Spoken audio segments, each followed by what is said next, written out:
सबसे पहले हम प्रेजेंट इंडेफिनिट टेंस के वाक्यों की पहचान देखते हैं।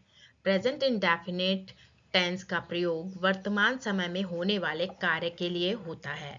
इस प्रकार के हिंदी वाक्य के अंत में प्राय ता है, ती है तथा ते हैं आदि शब्द आते हैं।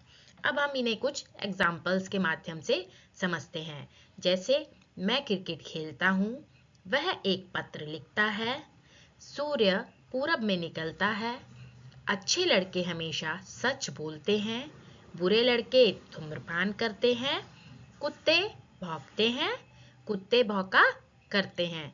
तो इन सभी सेंटेंसेस में आपने क्या चीज नोट करी कि हर वाक्य के अंत में ता है, ती है और ते है शब्द आ रहे हैं। तो ये तो हुई हमारी प्रेजेंट इंडेफिनिट टेंस की पहचान कि वर्तमान समय में इसमें जो सेंटेंस होते हैं उन सेंटेंस में वर्तमान समय में होने वाले कार्य का बोध होता है और वाक्य के अंत में ता है, ती है, ते हैं आदि शब्द आते हैं।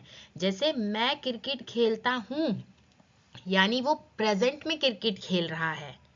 तो आपको क्या पता चला कि जो भी काम हो रहा है वो प्रेजेंट में हो रहा है, लेकिन वाक्य के अंत में ता है, ती है, ते है भी आना जरूरी है। तो ये तो हो गई प्रेजेंट इंडेफिनिट टेंस की पहचान। एक चीज बच्चों ध्यान दो कि प्रेजेंट इंडेफिनिट टेंस में जो वाक्य प्रयुक्त होते हैं वो सामान्य घटनाएं होती हैं। जैसे आई प्ले क्रिकेट, ये एक नॉर्मल घटना है, मतलब साधारण सा एक सेंटेंस है। दूसरा, सर्वव्यापी सत्य यानी कि यूनिवर्सल ट्रूथ, वो भी प्रेजेंट इंडेफिनिट टेंस में ही आते हैं। एग्जाम्पल के लिए, the sun rises in the east, सूरज पूरब से निकलता है। तो ये क्या है, ये यूनिवर्सल ट्रूथ का एग्जाम्पल है। अब अगर हम चाहें भी ना तो सूरज को पश्चिम से नहीं निकाल सकते। तो ये क्या है, यूनिवर्सल ट्रूथ जो हमेशा प्रेजेंट इंडेफिनिट टेंस में ही आते हैं। और एक आदत प्रकट करने वाले जो कार्य होते हैं यानी कि हैबिचुअल एक्शन, वो भी प्रेजेंट इंडेफिनिट टेंस में ही बनते हैं। जैसे बैड बॉयज स्मोक, जो बुरे लड़के होते हैं वो स्मोक करते हैं, धूम्रपान करते हैं। तो ये क्या है, ये उनकी हैबिट है। ये जो सेंटेंस है ये क्या शो कर रहा है, ये बैड बॉयज की हैबिट को शो कर रहा है। तो प्रेजेंट इंडेफिनिट टेंस में आपको क्लियर हो गया कि जो भी वाक्य प्रयुक्त होते हैं वो सामान्य घटनाएं, सर्वव्यापी सत्य और आदत को प्रकट करने वाले होते हैं। अब हम रूल्स ऑफ ट्रांसलेशन यानी कि अनुवाद के नियमों को समझते हैं। आई, वी, यू, दे तथा प्लूरल नाउन्स के साथ वर्ब की फर्स्ट फॉर्म लगाते हैं। जैसे आई प्ले क्रिकेट, तो यहाँ पर आई के साथ लिखा हुआ है, क्या लगाना है, वर्ब की फर्स्ट फॉर्म। तो आई के साथ हमने वर्ब की फर्स्ट फॉर्म का इस्तेमाल किया और बाकी एज इट इज लिख दिया ऑब्जेक्ट को। Second, good boys always speak the truth. Good boys, तो यहाँ पर कितने, बहुत सारे बॉयज हैं, तो ये प्लूरल नाउन है। तो प्लूरल नाउन के साथ हमने वर्ब की फर्स्ट फॉर्म का इस्तेमाल किया। बैड बॉयज स्मोक, तो यहाँ पर बैड बॉयज यानी बॉय, बहुत सारे बॉय हैं, प्लूरल है, तो वर्ब की फर्स्ट फॉर्म का इस्तेमाल करते हैं। आपको क्लियर है, आई, वी, यू, दे और जितने भी प्लूरल नाउन्स हैं सबके साथ वर्ब की फर्स्ट फॉर्म ही इस्तेमाल करनी है जब हम उसको किसको, प्रेजेंट इंडेफिनिट टेंस के सेंटेंस को ट्रांसलेट करेंगे। हमारा दूसरा नियम है, ही, शी, इट, फादर, मदर या सिंगुलर नाउन के साथ वर्ब की फर्स्ट फॉर्म के अंत में एस या ईएस को जोड़ देते हैं। कैसे, जैसे ही राइट्स अ लेटर, तो यहाँ पर ही के साथ क्या लिखा हुआ ऊपर, ही, शी, इट सबके साथ और सिंगुलर नाउन्स के साथ वर्ब की फर्स्ट फॉर्म में एस या ईएस जोड़ देते हैं। तो ही के साथ वर्ब की फर्स्ट फॉर्म राइट लिखी और उसमें हमने एस को जोड़ दिया। क्लियर है, तो ही राइट्स अ लेटर बन गया। The sun rises in the east, यहाँ पर द सन, सन एक ही है, सिंगुलर है, क्लियर है। तो राइजेज, राइज के साथ एस लगाया हमने, क्योंकि ये कह रहा है कि प्रेजेंट इंडेफिनिट टेंस में वर्ब की फर्स्ट फॉर्म के साथ एस या ईएस सिंगुलर और ही शी इट के साथ लगाते हैं। यहाँ पर मैंने फादर मदर इसलिए लिखा जिससे आप कभी फादर मदर कहीं लिखा हो तो कंफ्यूज ना हो। ये जो हमारा थर्ड पॉइंट है इसको आप थोड़ा ध्यान से पढ़िए, ये सबसे ज्यादा इम्पोर्टेंट है। आदत प्रकट करने के लिए बहुवचन के कॉमन नाउन से पहले द नहीं लगाते हैं। जो हैबिचुअल एक्शन वाले सेंटेंस हैं, अगर वो प्यूरल में हैं, प्यूरल में क्या, प्यूरल में उनकी कॉमन नाउन है तो उससे पहले द यूज नहीं करते हैं।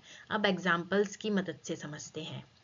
बुरे लड़के धूम्रपान करते हैं, कुत्ते भौंका करते हैं, कुत्ते भौंकते हैं। अब बच्चों ध्यान दो, बुरे लड़के, यहाँ पर जो लड़के शब्द है वो क्या है, वो कॉमन नाउन है लेकिन वो प्यूरल में लिखा हुआ है। ठीक है, तो ये क्या लिखा हुआ है कि अगर कॉमन नाउन प्यूरल में हो तो और सेंटेंस हमारा हैबिट्स को शो कर रहा हो तो दा नहीं लगाएंगे। ये वाला सेंटेंस जो है बुरे लड़के धूम्रपान करते हैं, यानी कि ये हैबिट बता रहा है, जो बैड बॉयज होते हैं उनकी हैबिट होती है। ठीक है, ये हमें शो कर रहा है कि ये हैबिचुअल एक्शन है, तो हम इसको कैसे बनाएंगे, बैड बॉयज स्मोक। क्लियर है। अब दूसरा एग्जाम्पल देखते हैं, कुत्ते भौंका करते हैं, तो यहाँ पर डॉग जो है वो कॉमन नाउन है लेकिन वो प्यूरल में लिखा हुआ है।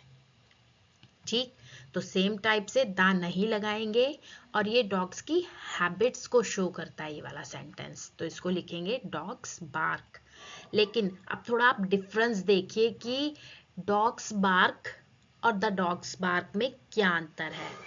अब अगर हम यही सेंटेंस लिख दे द डॉग्स बार्क, तो हिंदी में इसका सेंस निकलेगा कुत्ते भौंकते हैं। लेकिन हैबिट को शो करने के लिए हमने कॉमन नाउन से पहले दा को हटा दिया। किस केस में, केवल प्यूरल कॉमन नाउन के केस में। क्लियर। अब हम प्रेजेंट इंडेफिनिट टेंस के जो भी हमने पॉजिटिव सेंटेंसेस समझे हैं स्ट्रक्चर की मदद से उनको और अच्छे से क्लियर करते हैं। जैसे आई वी यू दे और प्लूरल नाउन्स के साथ वर्ब की फर्स्ट फॉर्म आती है, तो जब हमने इसका स्ट्रक्चर बनाया तो वो बन गया सब्जेक्ट प्लस वर्ब की first form plus object. Subject से मतलब क्या है, आई वी यू दे और प्लूरल नाउन्स यानी जो भी कार्य को करने वाला है। क्लियर। वर्ब की फर्स्ट फॉर्म आएगी और फिर हम ऑब्जेक्ट लगाएंगे। उसके बाद ही शी इट, अगर कहीं पर हमारा सब्जेक्ट ही शी इट या सिंगुलर नाउन्स है तो वर्ब की फर्स्ट फॉर्म के साथ अंत में एस या ईएस जोड़ देते हैं। तो स्ट्रक्चर क्या बन गया, subject plus verb first form plus S या ईएस, जो भी वर्ब की फर्स्ट फॉर्म के अकॉर्डिंग सुटेबल होगा। ठीक है, जो भी नियमों के अकॉर्डिंग एस या ईएस आना होगा। ये आपको एस या ईएस का एक छोटा सा चैप्टर होगा आपकी बुक में, वो आपको याद करना पड़ेगा कि वर्ब की कौन सी फॉर्म के साथ एस या ईएस आएगा। उसके बाद ऑब्जेक्ट लिखेंगे।